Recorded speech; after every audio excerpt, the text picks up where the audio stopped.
Dito po tayo ngayon sa bayan ng Palawig, Zambales.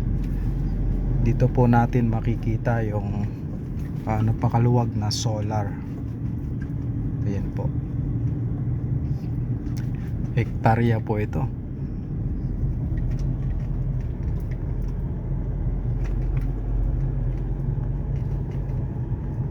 Itong lugar ng Zambales ay napakaganda. Napakaraming magagandang tanawin.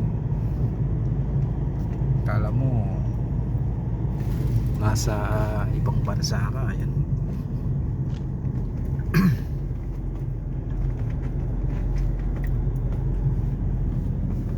Ayan po. Nakarang taon sa baba wala pa po yan eh. Ngayon mayroon na. Ngayon ongoing po yung ginagawa nila roon sa bandang baba. Siguro mga nasa daang hektarya rin po ang additional nila. Yan. Napakaganda ng daan dito.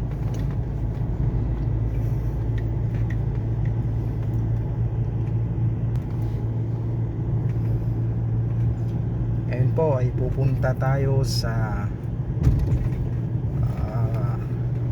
kabilang farm. Sa dulo po nito may bibisitahin tayong farm, poultry. Kasalukuyan pa lang po ginagawa. Elevated rin po.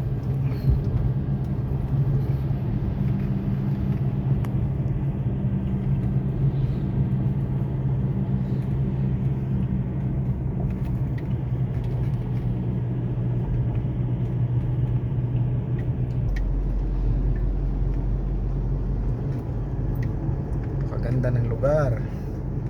Papunta po ito sa sa Mautapulaw, yung lugar na dinadarayo, yung Little Baguio tawag nila, kasi napakagandang klima ng panahon doon, kaya maraming mga dumarayo na masyal. Dito rin po makikita yung ilog ng Palawig na maganda.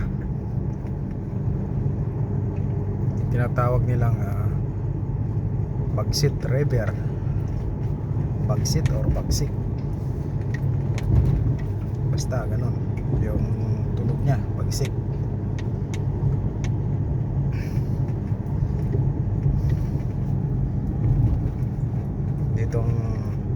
Ditong lugar na napakasarap mamuhay dito, tahimik.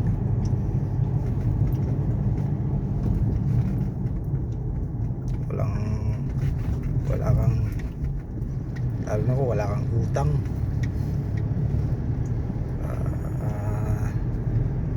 Lalo na kung mayroon pang sariling lupa na yun po ay doon ka nagkakaroon ng hanap buhay, pagtatanim ng gulay, na doon ka lang umaasa sa pang-araw-araw. Napakasarap ng buhay na mayroon ka nun.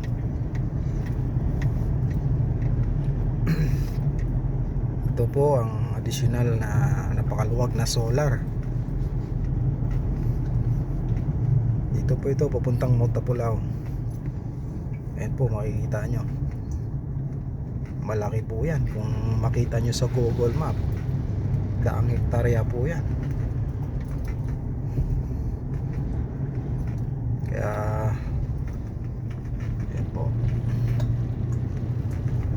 at nagkaroon ng malaking tulong sa mga mamamayan dito sa bayan ng Palawig, kasi napakaraming tao ang nagkaroon ng hanap buhay.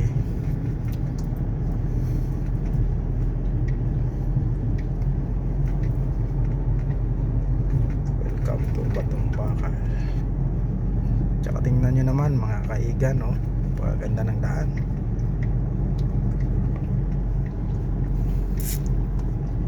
Ayan po, solar din po yan.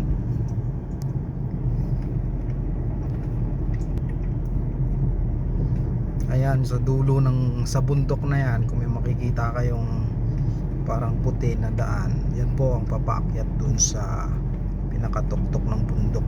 Tinatawag nilang Mautapulaw, yung pasyalan. maganda po dyan. Pakasarap ng simoy ng hangin.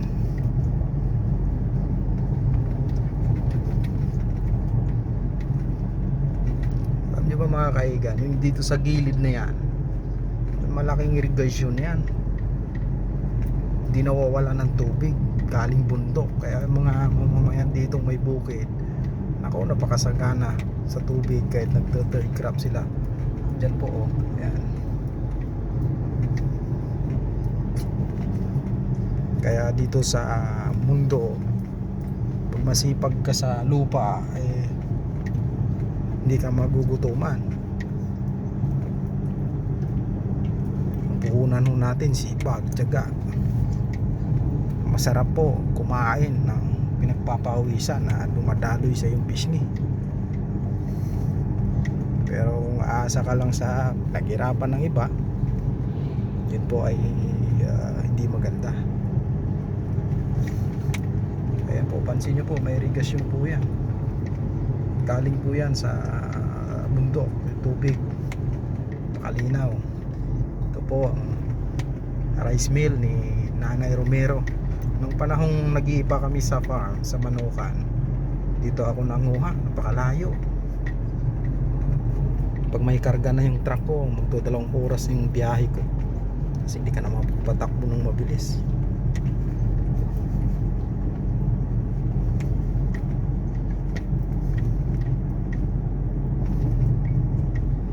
Kapit na po tayo.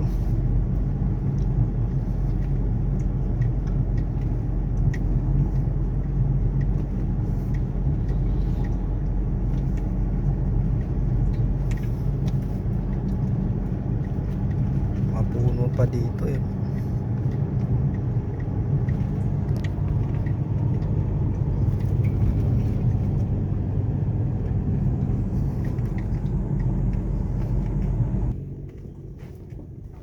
Ito po ang daan na papasok sa farm. Dati ano ito, mga malalalim, halos di makapasok yung sasakyan dito. Kahit yung tricycle ngayon okay na.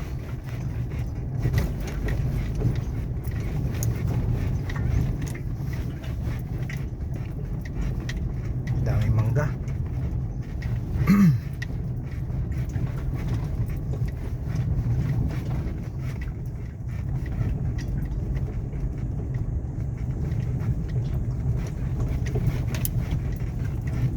Tutuan ko lang kung ito yung nakita ko sa Google Map na nagawang farm. Hindi ko lang alam kung broiler or babuyan. Lalaman natin ito.